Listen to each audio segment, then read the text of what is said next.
the Speaker of the House, Mike Johnson. Well, good morning, everybody. This is a great day, great week to be an American, to celebrate the greatest nation in the history of the world, and it's not even close. And you all hear me remind us of that all the time. The most free, most successful, most powerful, most benevolent nation that has ever been on planet Earth. America is back right now, and there are so many reasons to be excited and to celebrate with your family and friends. Celebrate freedom, celebrate the great blessings we have to be in this country, the greatest on the planet. We've got challenges, of course. We're working through those every day, but there is no reason not to celebrate. There is no reason to be depressed in any way. We recognize 250 years is still an experiment.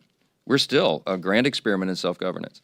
In 1776, the founders came together and they boldly proclaimed a self-evident truth. We call it the nation's creed. It's like a statement of faith. And they said right in the second paragraph of the Declaration, which we celebrate this weekend, we hold these truths to be self-evident. And what is this self-evident truth? It's something that's obvious. We hold these truths to be self-evident that all men are created equal. And I always pause there and say, note that it doesn't say born equal. It says created equal by God. And that it is God, our Creator, who gives us our inalienable rights, that among those are the rights to life, liberty, and the pursuit of happiness. That statement was so revolutionary when it was made, when Jefferson wrote it on behalf of a small committee of founders, including Franklin and Adams, and they came up with that precise language. They were very careful in how they articulated that. They wanted to make this bold proclamation of something that was obviously true. And we are the stewards of that great foundational principle and truth. It means that everybody's made equally, created equally. It means that we all have, we strive for equality of opportunity. It means that every single person has inestimable dignity and value because our Creator made us in His image. The men that wrote that understood it from Scripture. That is what made America exceptional. That's what set us on the path to be the great nation that we are, one nation under God.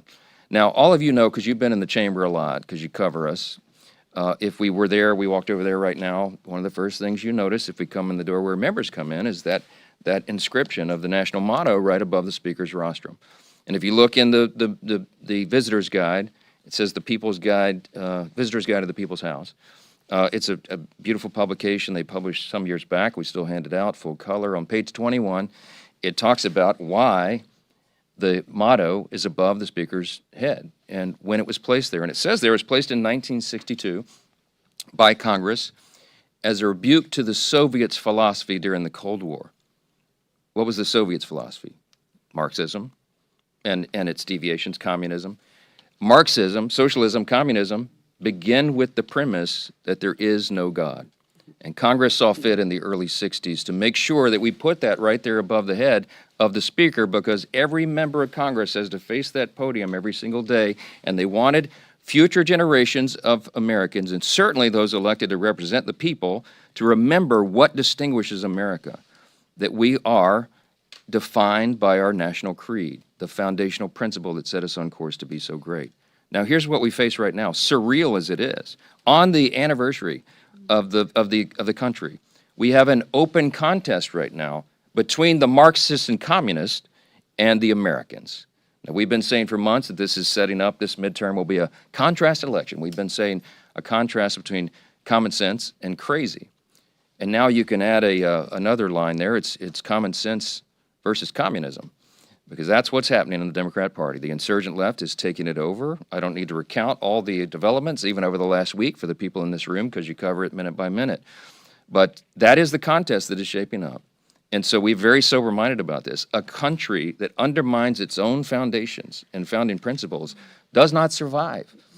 And the founders were very articulate also in their personal letters and their private correspondence and the things they gave down, the advice they gave that echoes down through the generations to you and me as stewards of this grand experiment. They didn't know how long it was going to last.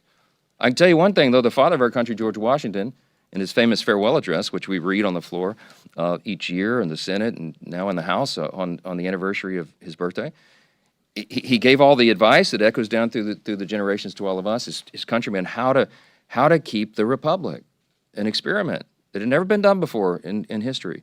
And he said, you know, watch out for national debt. We're working on that right now, okay? Watch out for too many foreign alliances. That's become a problem sometimes.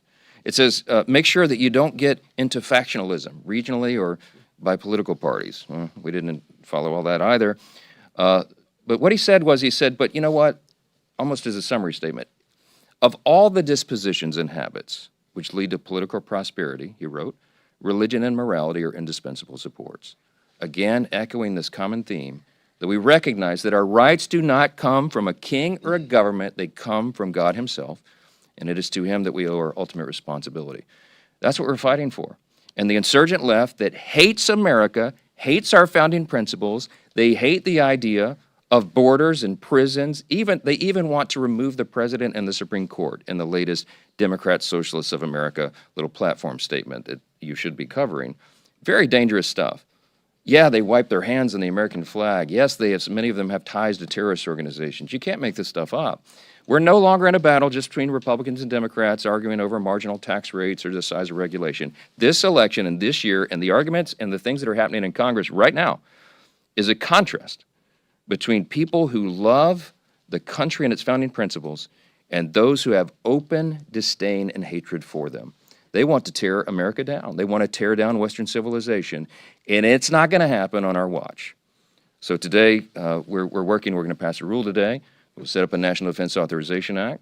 We will invest properly, appropriately, responsibly in America's national defense again. Our policies reflect that. We give a pay raise to our troops that's overdue, another 5 to 7%.